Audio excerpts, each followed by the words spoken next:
I will call the regular City of Cedar Springs Planning Commission meeting to order at 7 o'clock. If you would please rise and recite the Pledge of Allegiance. I pledge allegiance to the flag of the United States of America and to the republic for which it stands, one nation, under God, indivisible, with liberty and justice for all.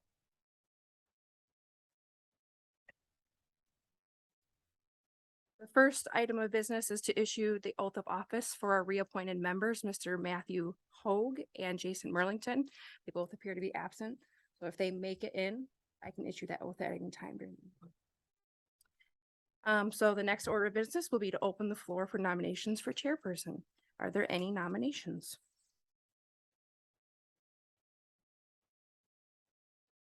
I nominate Clint Conley.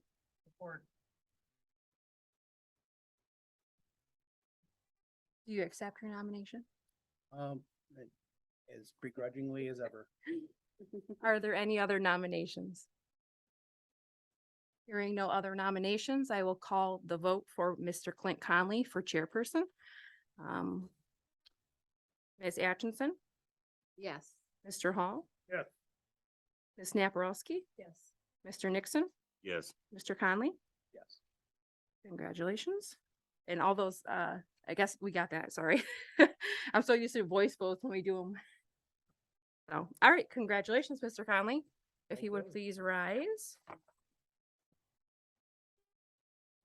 Clint Conley, do solemnly swear or affirm that I support the Constitution of the United States and the Constitution of the State of Michigan, City Charter and Code of Ordinances of the City of Cedar Springs, and I will faithfully discharge the duties of Planning Commission Chairperson. I will. The signature.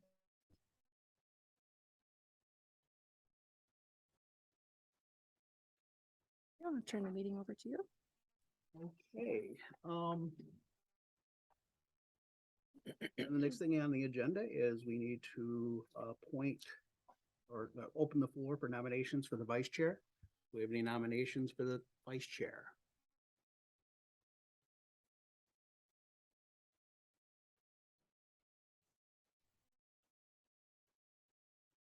Then I'll nominate the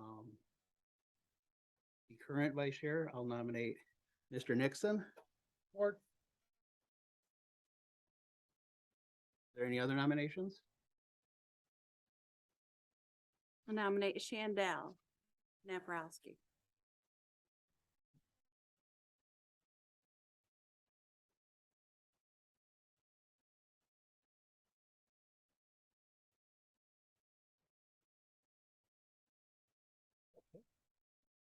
So, You can do a roll call for the first nominee and then. okay,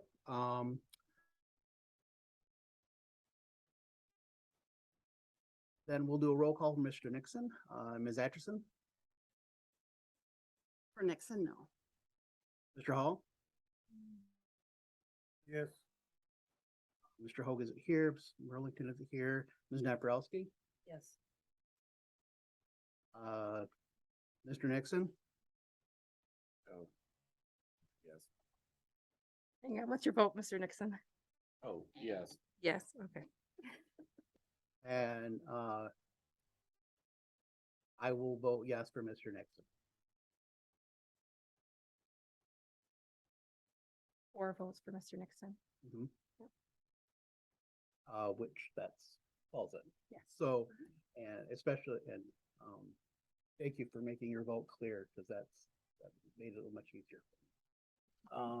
So at that point, we don't need to continue on with the other one, right? Nope. Okay. Then in that case, we'll move on to, well, we have to do the roll call. We haven't done a roll call yet, We'll so, do Mr. Nixon's vote this one. oh, go ahead. I, John Nixon, do solemnly swear or affirm that I will support the Constitution of the United States and the Constitution of the State of Michigan, the City Charter and Code of Ordinances of the City of Cedar Springs, and I will faithfully discharge the duties of Planning Commission Vice Chair. To the best of my ability.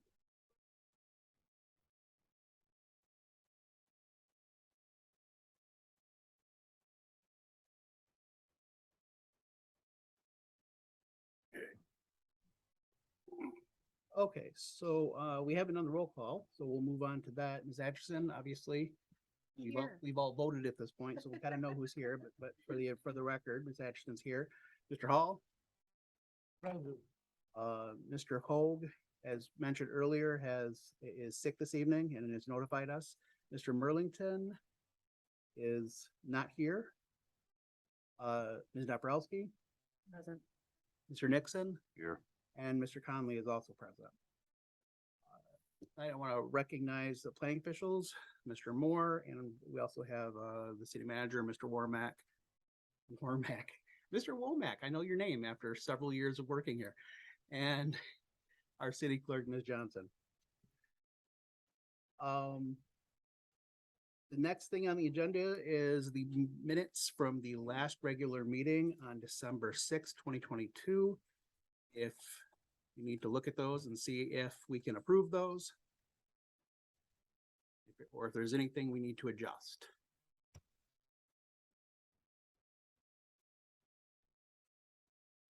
Anything on that we need to pay attention to? If not, I'll accept a motion to approve the minutes. Make that motion. Any discussion? All in favor of approving the minutes, please signify with aye. Aye. Aye. All opposed? The motion carries. The minutes are approved. Next, we have tonight's agenda. Is there anything on tonight's agenda that needs to be adjusted or looked at before we continue?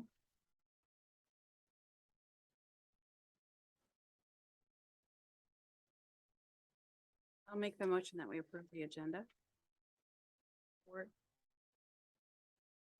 Any further? All in favor of supporting or of adopting the agenda tonight, please signify with aye. Aye. Aye, all opposed? The agenda is approved. Item 6, public comments.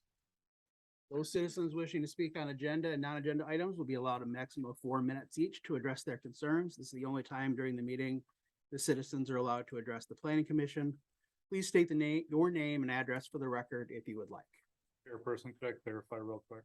Certainly. We do have a public hearing specifically for 30 West Cherry Street. So while anybody can get up at this point and talk about whatever they want to, if somebody has specific comments related to 30 West Cherry Street, they might want to wait until that public hearing.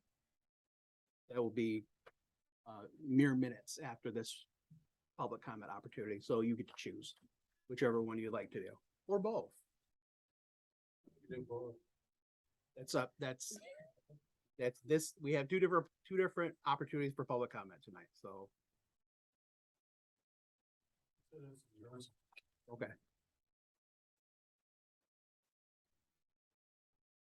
My name is Len Perry, the middle kid of Gwendolyn and Lyle Perry Jr., who lived at 30 West Cherry Street since 1963. I was a caregiver for my dad for 11 years until he passed away in January 2022.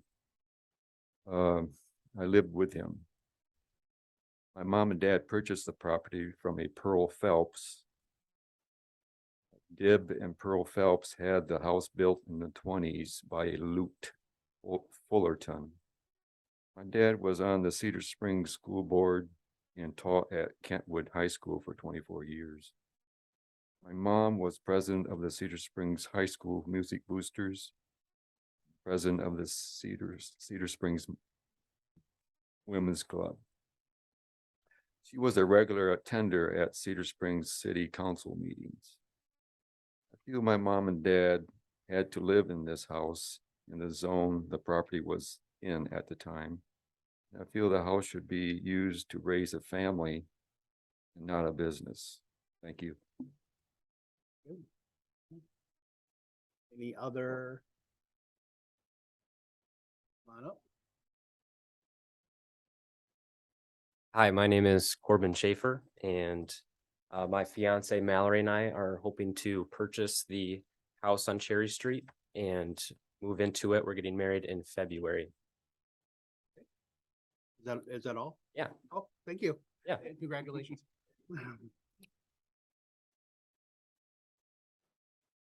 Any other comments? Go ahead. Lyle Perry, Ontonagon. The folks purchased it in 60 years ago, right? It was a land contract. At that time, from what I understand, it was zoned residential. If there was zoning at that time. And after a while, the city decided to create the district that it did now. And they told them that, they told my folks that if, you know, it wasn't a problem, they, you know, gonna live there for the rest of their lives. But if they sold it or if they passed away, then it would revert to commercial use. Okay? And I'm speaking in support of the special use permit for residential use. I think that it's a good idea to have a family in there. And it helps with the diversity of the community. Thank you. Any other comment? Do we have anyone on Zoom tonight? Okay. In that case, we will close the public comments and we'll move on to item 7 on the agenda, conflicts of interest and ex parte communication inquiry. This is the opportunity for anyone on the planning commission to disclose if they've had any potential conflicts of interest or any ex parte communication. Hearing none, we will move on. Tonight we have a scheduled public hearing. We've already alluded to item 8A, a public hearing for a special land use for Corbin Schaefer, 30 West Cherry in Cedar Springs. The applicant is seeking special land use approval for a single family residential use that does not have Main Street frontage per section 32.699E. This parcel is zoned B2. The applicant requests a special land use approval in that district. So, Mr. Womack, if you want to just tell us where we're at with that, I think we have an idea, but. So of course, the board has gone through this a couple of times already. Members of the audience haven't. This is complex stuff. So generally speaking, what happened is at some point we had a residential house built. The city then created this B2 commercial district, which overlaid where the house was at. While doing that zoning, the city also created what I would call an exception, which is a 699E.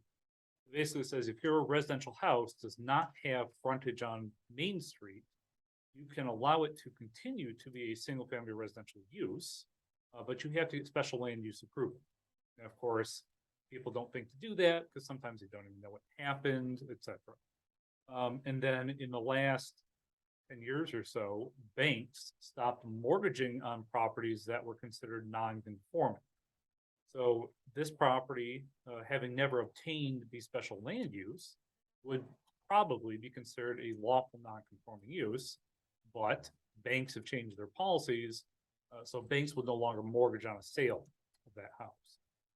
So, this board, generally speaking, has simply approved of the special land use. It's been used as residential for umpteen number of years.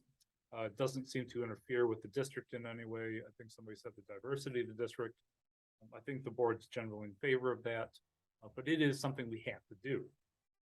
So if this board is willing to approve of the special land use, it would then basically give the banks the go-ahead to mortgage the property.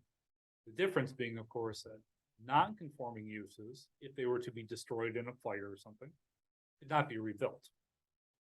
They would then have to be converted to some kind of commercial use. Whereas a special land use property, if it were to burn down, could be rebuilt as a residential use. So that's kind of what's going on here. Again, I understand the audience doesn't always understand the complexities of these things, but you guys have been through it a few times. Yeah, we've had situations like this before. Sure. Yeah, if I say So yeah, this is a relatively routine thing we've seen before. Does anyone have any questions for anyone involved? So with that, you might want to open up for any additional comments and. Okay, we need to have the have to do the actual public public hearing. That other one felt so much like a public hearing on that issue that I forgot we didn't do the other public hearing. So, yes, I need to open up the public hearing. So here's another opportunity. If anyone has anything more they'd like to say, officially opening up a public hearing.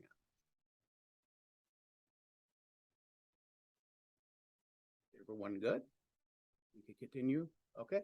In that case, we'll close the public hearing. That's been closed. And, any questions up here? Okay. Need a motion? Sure.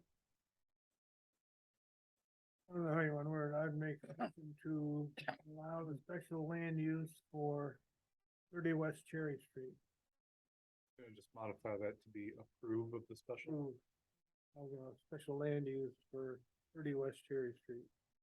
Support. And do we need any further discussion on that? Okay, all in favor of the motion, please signify with aye. Aye. Opposed? The motion carries. You have your special land use. Thank you. Thank you, ladies and gentlemen. Mm-hmm. So Mr. Schaefer, would you contact me by email? And I will set you up sometime, probably tomorrow or the next day. And you can grab my card on your way out. It's Mike Womack. Sure. Good night. Item 9 is site plan reviews, and as much as we enjoy having site plan reviews, we also enjoy not having to do them. So we'll check right by that one. And item 10, other business. 10A, a discussion on proposed solar energy systems regulations. This is page 29 in your packet if you're following along. Mr. Moore has done an excellent job writing this proposed ordinance. Yes. We did have some discussion about it at the last meeting. I think most of everything that was said got into the ordinance. One thing that I just noticed in my review of the ordinance was it still does not seem to allow a ground-based system for any type of property. I know Mr. Hoag was concerned about that. Mr. Hoag owns a second parcel next to his, and he at least thought about the idea of having a ground-based system. The city also owns property, which we wouldn't be opposed to having a ground-based system. But I don't think we want to have a ground-based solar panel array in somebody's front yard. We probably don't want to have it set up so it's 25 feet off the ground. Probably want to have a minimum size lot that you would allow a ground-based system if we were to allow one. So I don't know if you guys want to explore that at this time. Or if you want to keep it the way it's written, which I believe is only building mounted systems. That's what we had asked him to take out, was the ground-based. We actually asked him to take that out because the lots can be real small. And at least for me, I was concerned with, like you said, front yard, side yard, and a big, huge array. And I know that Mr. Hoag has a second piece of property. Could they get a special land use for that? Or Well, so I could mean, we what- put that in there? What we're talking about right now is defining the rules for what we would or would not allow. Yeah. So you could, I'm not suggesting anything, but what you could do is write the ordinance that says we allow, a ground-based array, no more than 6 feet off the ground, can only be in the side or rear yard, has to be set back 5 feet off the property line, and must obtain a special land use from the planning commission prior to approval. You could write that ordinance. That I'm okay with. That sounds good.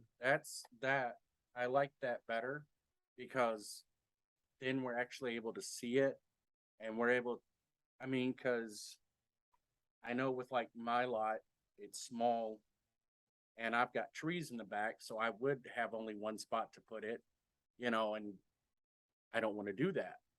So, a lot of these lots are just real small. Yeah, I think about I forget the guy's name, but he came into the planning commission with that gigantic pole barn he wanted to build. I mean, he's out in the middle of nowhere. He's got basically no neighbors. We had a huge, triple or quadruple sized lot. Somebody like that might benefit. Oh, yes. Now, the city isn't really bound by its own zoning ordinance, but we like to follow the ordinance where we can. And we've talked about it as well. Now, currently, the only plans we would have would be a building mounted system. But I'm not opposed to the idea, especially if we have these types of safeguards and requirements to allow the ground-based system. But we're such a small city, and Mr. Nixon, as you know, a lot of these lots are just very small. Right. Mhm. So That's good. That's wrong. I think, you know, the size of the lot will dictate basically the size of the solar array. By the time you do the setback and everything, it'll determine what size the array is, whether it's profitable or not, and it may just go to the roof now. Well, we could also say the minimum lot size would be 10,000 square feet. Because as you, Either No. or, either on the roof or on the ground, not both, right? well, no, so if the building exists on a property. Yeah. Mount the array to the building, I don't see any problems with that. No. But I think you need a pretty big yard to have a ground-based array. Mhm. Yes. And if you make the minimum lot size 10,000 square feet, that eliminates 90% of the lots in town anyway. Absolutely. Yeah. Because the standard lot is 8,700 square feet. So, you know, we're not in a rush on this. I would like to have it done by summer. Well, this is a living document too. It can be Sure. amended at any time. We could also do that. We could set it up with buildings only now, see how many people complain, if anybody does. We could amend the ordinance at that time. But, you know, the more we do that, the more work for you and me. True. If we leave, you know, the ground base with minimum lot size and setbacks and all that, and that'll pretty much take care of the problem. Would you guys like to see a draft with that, or do you just want to discuss it? I'm okay.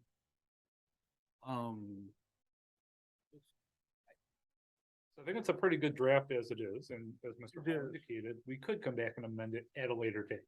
After it becomes an ordinance and after it's in effect. Ms. Atchison has been wanting to. No, you can. Oh, so I'm fine with a ground array, array system with minimum setbacks, minimum lot size, all that stuff. So that's great for me, whatever. I lean, well known, I lean towards letting citizens do what they want with their own property as much as possible. But as far, I'm confused when you say, you want us to redraft. Are you suggesting that this is close to being ready and that we could move it forward?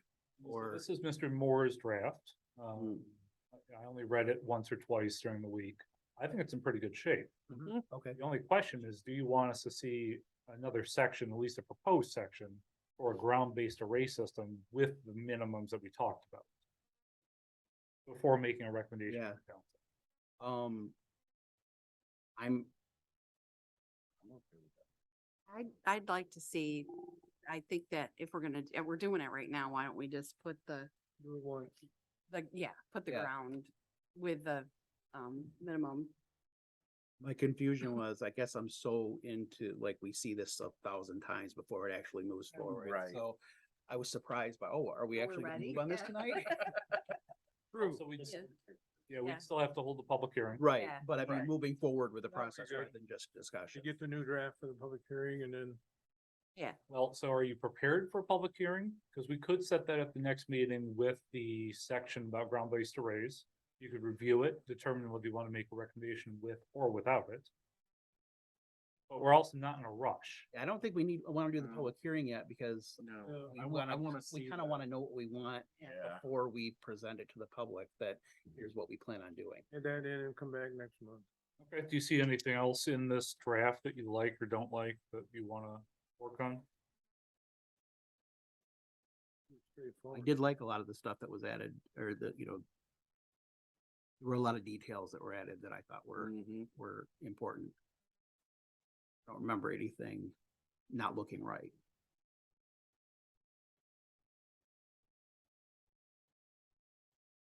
Okay. So I guess we'll bring back another draft next meeting with a ground-based array option. Do have one question about, solar, and this is because I'm not, that keen or that up on solar, I should say. Would they cause a light nuisance? They don't reflect light, correct? Absorb. That is the point, yeah. Yeah, if they're done well, they better not be reflecting much. Okay, They okay. absorb it. I'm just double checking because I just didn't want something on a roof and then you have another neighbor going, this thing is throwing, kind of like mirror right into their house and That's a great question. so Yeah. I was, If you look on the current draft under subsection 2E, you have a standard that says they shall be generally neutral in color and substantially reflective of light, so that is something where again, like you said, if it's doing its job, you're not gonna see a lot of reflection, Mhm. but if there's something that's not, if it's a different type of panel or something that's slaughter, and it is causing an issue, then that's something. well, see, when I read that, I wasn't sure if that was some special type of thing or if it was all things were non-reflective, so I wasn't sure. And I appreciate you because like I said, this is all new, to me, so. Oh, and I see where you're coming from, because I have seen tiny solar cells that have a reflective covering on them, but that's not very efficient. Well, not just the panels themselves, but all the metal work that's used. Mm. That's true. Raining real hard. Yeah, I'm good, just for the record, it is January and it is thunderstorming outside. No, I so was like, was that lightning when I got here? I was like. That is not normal around here. Lightning when we walked in, So would we like to see, instead of the special land use, would we like to see the minimum lot size? Is that what, Ms. Shandell, or I think it needs to have the special land use. what's that? Well, I think what we're gonna do is we're gonna bring back as all these things we could use. Okay, Bullet. Okay. And then you can discuss each one. Okay. We've prepared previously, the ground mounted Mhm. is generally have a much longer list of regulations than the building mounted thing. So there's a whole bunch of stuff that we can add to the. Use what you like, take out what you don't like. Okay. Including requiring a special land use permit. All right. Thank you. All right, then. Moving on to item 10B, discussion on proposed removal of RRB1 and table of uses. Yeah, Where so are we with that now? We 'Cause I thought we were done. Yeah, so, when we redid the table of uses, with Mr. Johnson, Hmm. we completely redid it. We went from this big gaudy table to these nice little paragraph sections. But the ordinance that we used to do it didn't actually say get rid of the old one. Oh. So we still have the old one on the books. R and B one. So, that's the majority of what this proposed ordinance does. And then the clerk and I took the opportunity to say, well, we also got rid of the RR and B1 zoning districts. So let's get rid of all the mentions of those districts as well. Unfortunately, this is a very complex and long ordinance. I went over it twice when I wrote it. Makes you want to cry, honestly. And I wonder if it might just be easier for me to contact Municode, who's our codifier. And instead of doing every single instance and remove it, I just put a blanket, remove all instances of RR and B1 and just leave it at that. It would make this ordinance so much easier to understand and read. I just don't know how picky they're gonna be about what the ordinance requirements are. But that's kind of what this ordinance is supposed to be doing. It was very complex. I didn't have time to go over it again a third time.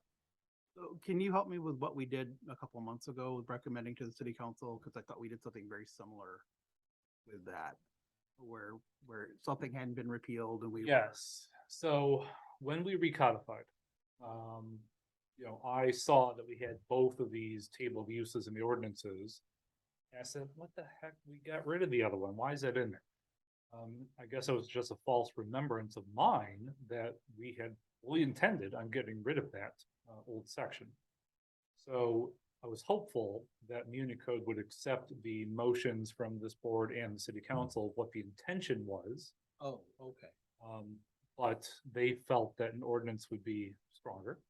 And they're right. So I have no problem doing it. It's more of a question of how complex do I have to make it? So this is just a more official version of what we already were trying to do a couple months ago. Yep. Okay. And well, we're taking the opportunity to also get rid of the RR and B1. Okay. So nothing I really need from you guys except that I'm working on it and here's what I'm working on. Okay. Then item C, discussion on box signs, the B2 district. This is page 39. We've looked at this a little bit before. Here, there's been new development. Oh, yeah, all sorts of fun. Sorry, my computer timed down on me, so I gotta get back. So sometimes when we have things that might affect the business community, I take the matter to the DDA. DDA is a board member, a board made of business members. So it's always nice to be able to kind of bounce ideas off of them of what we're working on. And the general idea from the DDA was that they felt that box signs should be permitted. And by the definition that we currently have on the books, in the ordinances, something like 90% of all the businesses would have to, get different types of signage. Basically, all the signage in the downtown is a box. The definition is extremely broad. It says something to the effect of, a box sign is any sign that is a plastic, sign held by a metal bracket or something like that. I mean, even the really nice channel cut letter type signs are still technically box signs under that definition. So, they implored us to, at the very minimum, read and change the definition of a box sign. But they also were not opposed to the idea of removing that portion of the ordinance which prohibits box signs in the B2. We then also had a discussion, I don't know if there's a proper name for them, but the very, very thin plastic kind of square signs that people will essentially staple to the front of their businesses. They're extremely cheap. They're extremely cheap looking. And technically those are permitted while box signs are not permitted. Box signs aren't great, but they're a step up from the thin plastic signs. So, that is an issue that I think we need to address. And while we're doing that, and we're opening up the signed ordinance again, there are some things I've seen in other people's ordinances, which I'd maybe like to add to our ordinance. One example is if you're a property owner and your building goes vacant for 6 months or something, we would then put the onus on the property owner to remove the signage of the defunct business. Several local cities have that requirement. So, that being said, I did review a number of other municipalities. Unfortunately, none of them had any language I could use to prohibit the thin plastic, thin metal signs, and none of them prohibited box signs. Now, I did think of a couple ideas. I'm sure Mr. Moore has better ideas, but some ideas for how we could limit those if we wanted to. But that's kind of where we get to you guys. What do you want the downtown to look like? Just my opinion as zoning administrator, I think allowing the very cheap and cheap looking signs has a very negative effect on the aesthetics of the downtown. But again, as you're aware, some of these new businesses do not come in very well capitalized. They come in and they want to open up their own little mom and pop shop, but they're not going to spend the $5,000 that it might take to put up a nice sign. So how much do we want to limit signage from new businesses if they're not able or not willing to spend the signage, the money necessary for a good sign? Well, the ones that we talked about last time with the basically the plant hanger with the sign that hangs over the front door, projecting signs, are those very expensive? Because that's what I love. And I think in a downtown. It's funny you say that. So I did a little tour of Rockford today via Google Maps, thank God for that. Where I saw all their business signs, and they're pretty much all projecting signs. So that is one of the options. We could say to people, you're not allowed to have any type of wall signage at all. You have to have a projecting sign, an awning sign, all the types of signs that are not wall signs. Or you could limit wall signs. You could say, okay, the only types of wall signs you can have are mural signs, painted wall signs, or I don't know what other types of wall signs there are, channel cut letter signs. But you can't have square rectangle box signs and you can't have the thin plastic signs. In exchange, you could have these types of signs, or we'll require you have these types of signs. Because I agree with you. I think there's lots of nice sign options, which are reasonably priced. I'd imagine that a projecting sign, especially if we still allow them to have that very thin type of material, it's still reasonably cheap because it's a thin material, but it's mounted in an interesting way. So, all sorts of options. I'm sure Mr. Moore will correct me on everything I just said. No, I'm not gonna correct you on anything. So I haven't, signs are really difficult. Yes. I don't have any other clients that define or regulate box as a specific sign. Most ordinances regulate wall sign as a sign. They don't get into the specifics of what it's made out of. So it is a little bit unique, I think, just in terms of how detailed you want to go.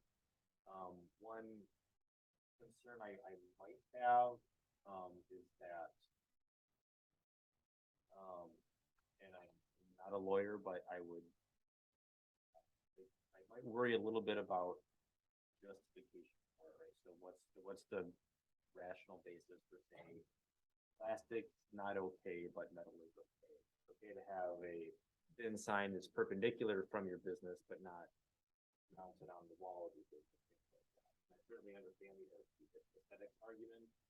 I would have a little hesitation on that, at least without some additional feedback from someone who might have to defend that at some point, as to whether or not that's approach. I love projecting signs too. I think that's a great option. I think businesses might push back a little bit because those tend to be very, pedestrian oriented, and like it or not, they're still depending on and hoping for vehicular traffic. So they're going to want wall signs because those are more visible from a car if you're driving through the downtown. Some of the, not all of them, but some of the projecting signs will be more difficult to see compared to a wall sign, perhaps, especially an aluminum wall. Brewing has a projecting sign that is very visible, but other businesses have smaller ones. Based on how they designed it and how big the letters are, those can be a lot harder to read, particularly when they're not illuminated.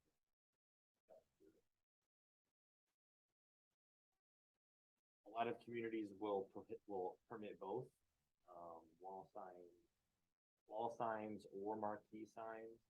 And additionally, they will also permit projecting signs and also window signs. So oftentimes window signs are totally exempt, basically, subject to some regulations. That's generally a more pedestrian oriented type of sign, but that's another type of sign that can offer. But I think we'll have to be a little careful with how we talk about the different sign types and how we regulate them, especially if you don't have, if the only basis for regulation is aesthetics, then I think you might want to have some. I agree 100% with the overall point, but I would have some hesitation because I do want to make something that's going to be. If something happens, and hopefully nothing will, but I want to make sure that the attorney, others will be comfortable saying, yep, this is a solid justification for that. Signs have to be treated differently anyways because they're signs and all this other stuff. Go ahead, Pat. Well, Mr. Hall was asking for an opportunity to speak, but I didn't want to cut you off if you weren't done. When I remember back when this ordinance was written, a lot of the businesses in town, this was they had the input on how this was written. And that's kind of what they wanted.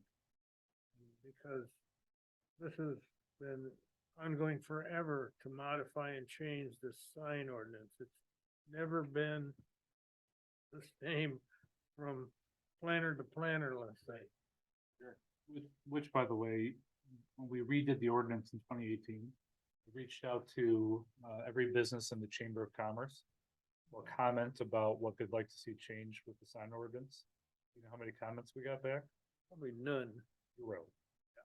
They're happy with what they are, or Or they're happy to complain later on. They didn't really realize. they don't care. Yeah. Well, in my experience, it's easy to predict what's going to happen because every business owner, with a few exceptions, wants more, bigger, brighter, different types. They want as many options Oh, yeah. as they possibly get every time. Which- That's fine. I mean, I completely understand that. Which we have done. Yeah. The ordinance has actually been liberalized in the last 2018 update. Very much. Yeah, I think the issue, in my opinion, is we have these businesses who come in with no capitalization. They basically spray paint the wall and say, that's my sign. Well, we want to kind of improve well, and we do have some long-term businesses too. Hmm. Who just do not invest in their signage or their facades or anything else. So, and I'm gonna put this out here as a hypothetical question. I don't have an answer and I don't expect you to. But do we have an idea? If we were to create sign requirements that would be onerous to a person who had a low capitalized business,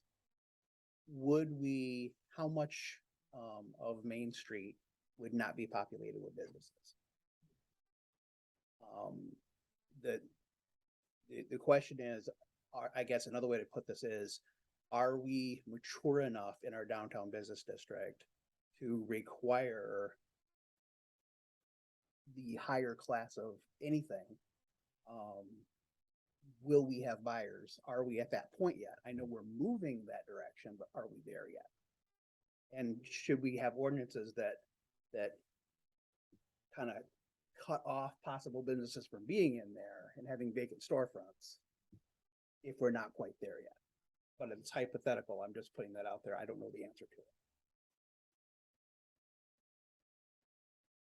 I think we're too early into this right now with the growth of the Main Street downtown business district to start mandating total sign changes. You get a lot of pushback. I see us moving there. We're definitely We'll moving get there. there. It's just, I mean, I think now is not the time, economic crunch and all the above. You'll have some that'll applaud it and move quickly. Mhm. And then you'll have others that say, no. And then there's also basically two issues here. There's one, what do we want for all of our signs? Right. So like, what do we want our standards to be? And then there's, what are we doing about box signs? Because there's a clear and present issue that we can't identify at the moment. We can do one and not the other if we're not ready for the other.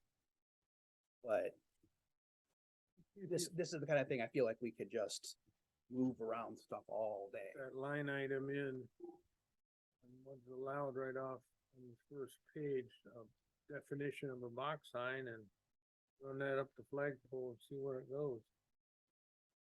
Well, I think the issue is more that we prohibit box signs, regardless of what the definition says. Because like I said, that's the only real prohibition we have. Again, I don't have a word for it, but the really cheap, thin plastic metal signs, there's no Yeah. prohibition against those. So you could put up one of those cheap signs, but not a box sign. Definition of a true box sign is this, not click down cheap wall placard, let's put it. Sure. I think one of the benefits of prohibiting box signs at this point is that if and when business is over, that the sign has to, like, a new sign gets put up, which can apply.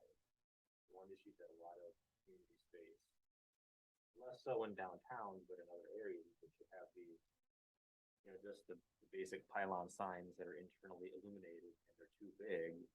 They've been too big for 30 years, but they just keep switching out the plastic panels over and over and over again, and the sign never gets any smaller, and the sign never forms. With prohibiting the box signs, I think one of the things that we don't like about box signs is fact, you can't just swap out the panel. It's a channel cut letter sign, you gotta take the whole thing down and put up something else entirely, and then when that new sign goes up, guess what? It's gotta comply with size and illumination and whatever those current standards are, so you have fewer non-conforming issues, but you have that kind of turnover. The other way to deal with that, to Mr. Womack's point, is the idea that you would have someone, if the business is closed for 6 months or a year or whatever, that they take their sign down so that whoever comes in next, I thought we had that in. whatever goes up has to comply and has to conform. Sorry, Mr. Hall. I thought we had that written in there that if the store had closed or quit for so many months, that the sign had to be removed or taken down. But, Mr. Moore's got a good point, and that's one of the reasons why when we talk about box signs, really, my problem with box signs is these very basic square and rectangular box signs. Because for the next 40 or 50 years, it costs $50 to replace the plastic insert versus $5,000 to replace the whole structure. So they're never, ever going to change that box sign unless we force them to do something like channel cut letters.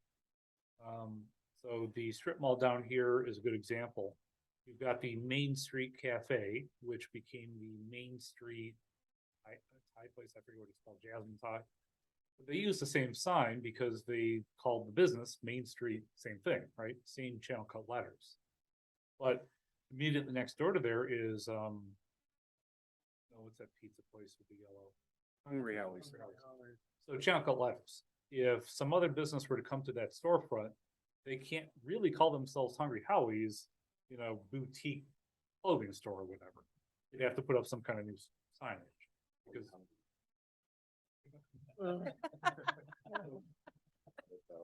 That's part of the reason why channel cut letters is so attractive, although it's more expensive as a box sign. It's one way you could say, okay, we'll allow box signs, but you gotta have some kind of channel cut lettering or something else. Kind of helps turn those signs over a period of time. The only thing that concerns me about going back to having them take down the sign. If the businesses, if we had like 3 businesses go out and they don't get resold in 6 months, now we have empty signage, and it looks empty.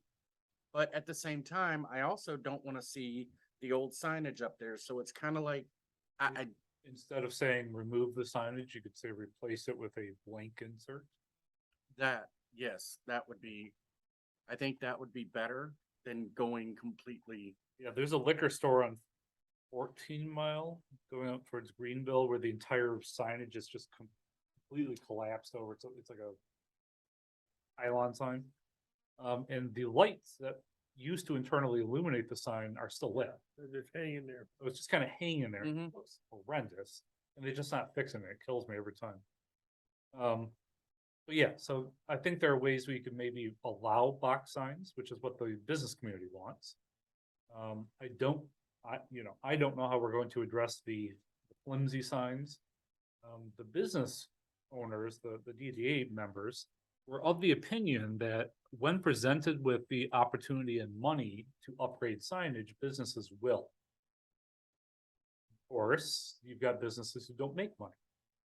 So one of the things I've tried to propose to the DDA is that they have signage grants or facade improvement grants where, if you're a business and you want to upgrade your signage, the DDA will match 50% or something to allow you to put up a nice new sign.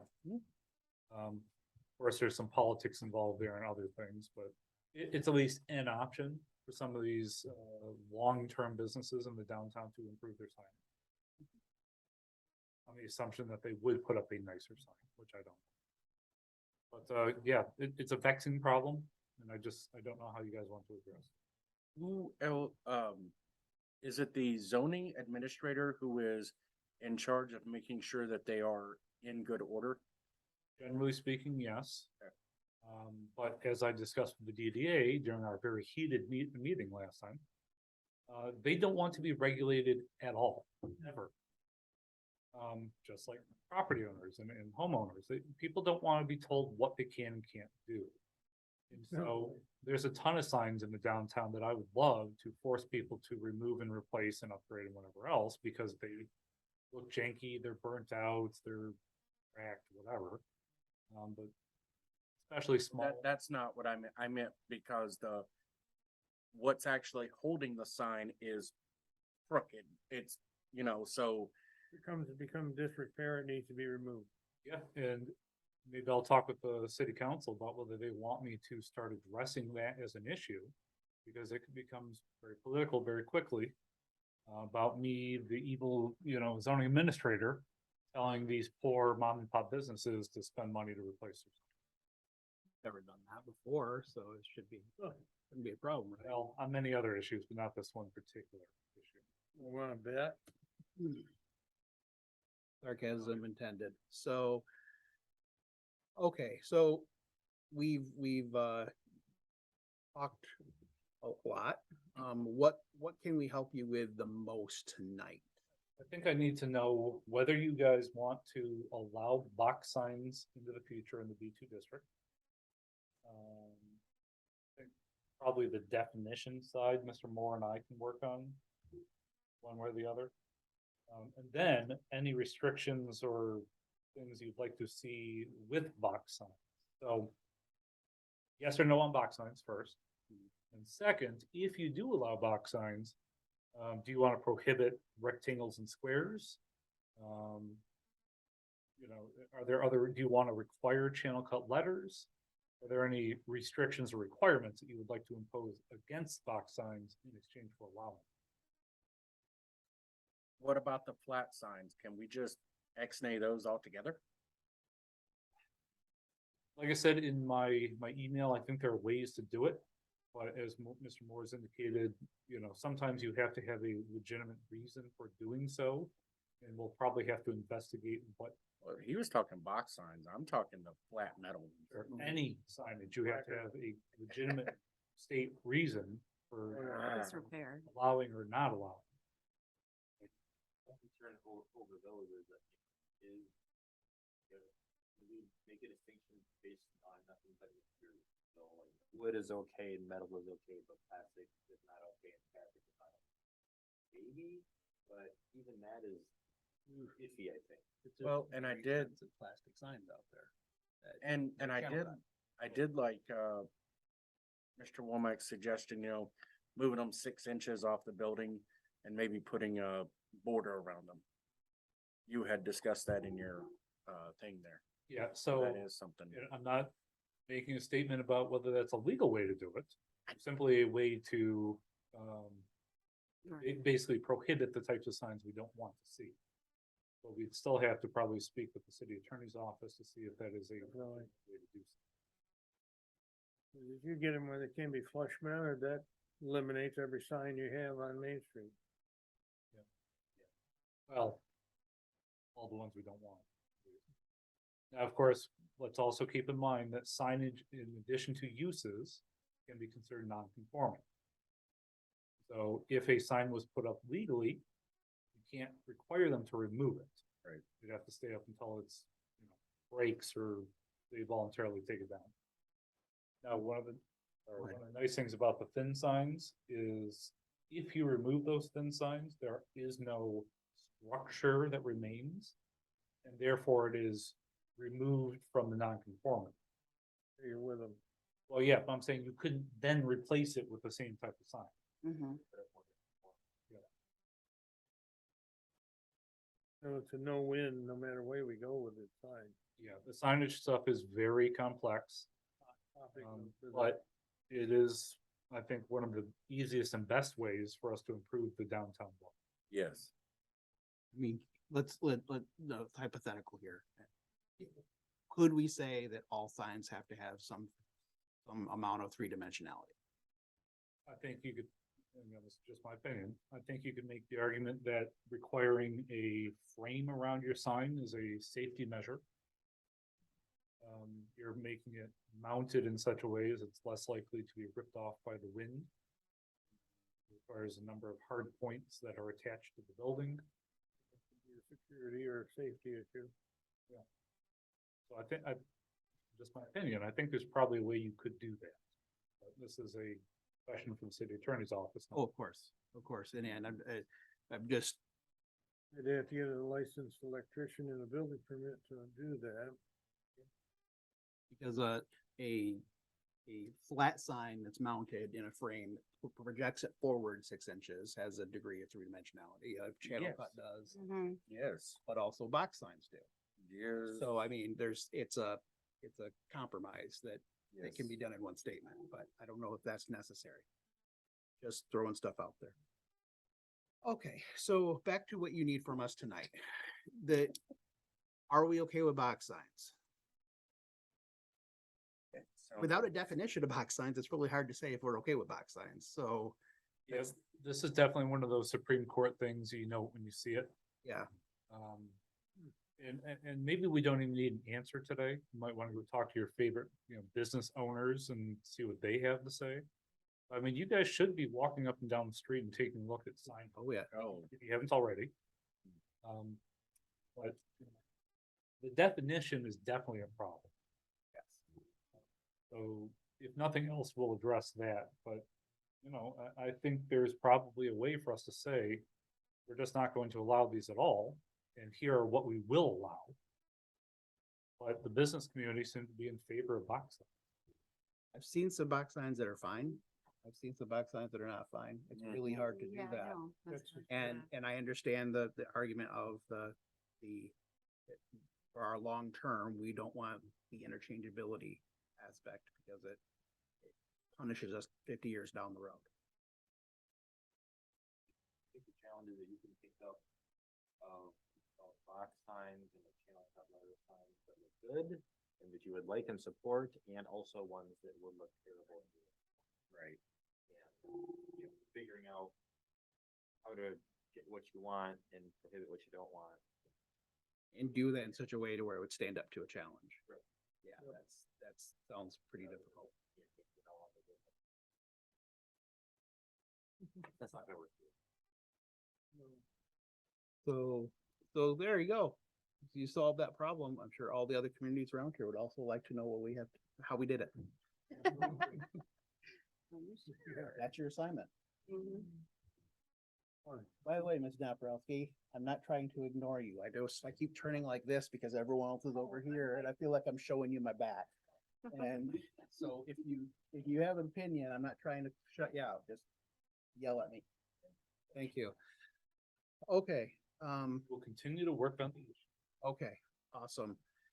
Open discussions for issues not on the agenda. We have correspondence, including the 2023 calendar.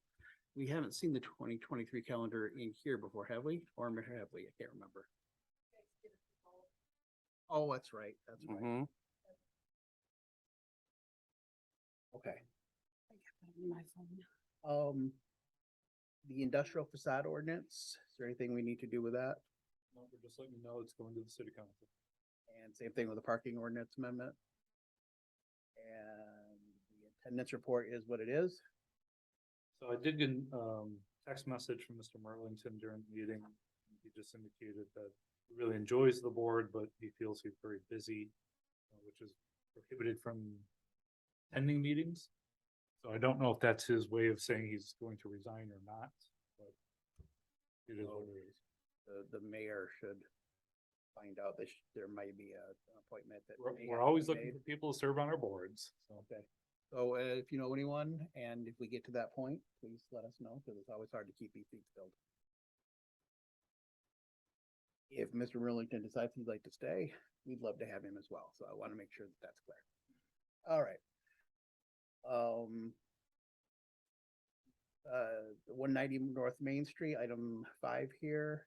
I see we've got some more site plan stuff. Is this just what we? So did? this is the stuff that had been emailed to me just immediately prior to the last meeting, which didn't get into your agenda at the last meeting, and I got paper copies of it. Oh, yeah. I put it on here just for future reference if you need to refer back to it.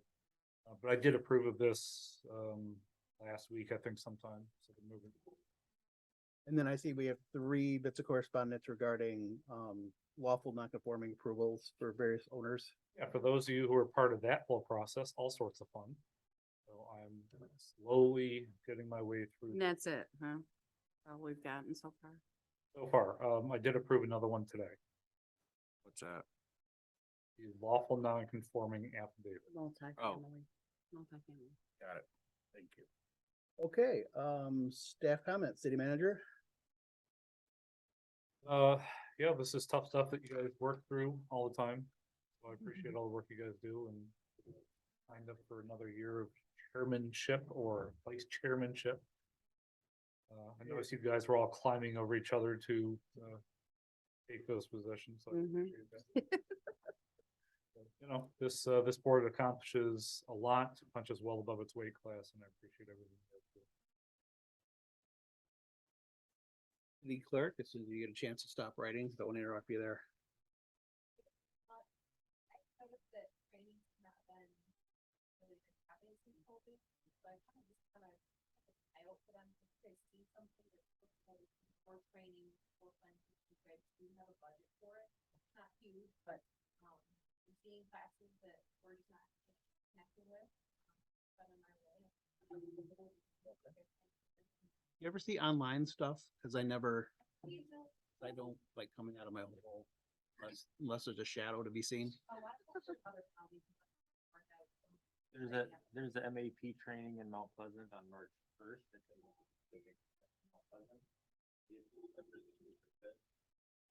March first. To be avoided at all costs. Yeah. Say March first? Where? When you say Aventini was gonna be the, This training is up. Site plan review. So this is Michigan Association of Planners. Oh, site. Taken one before, but it's been on. hold. Yep, and that will be on the first, I think it's at the afternoon of like 1 o'clock. Midday. And of course, there's always the citizen planner courses. Is that also through MAP? That's MAP and I think MSU extension use citizen planner. That's tough. That's a lot of work. Yep. But it's worth it. Michigan Association of Planning does regular seminars throughout the state several times a year.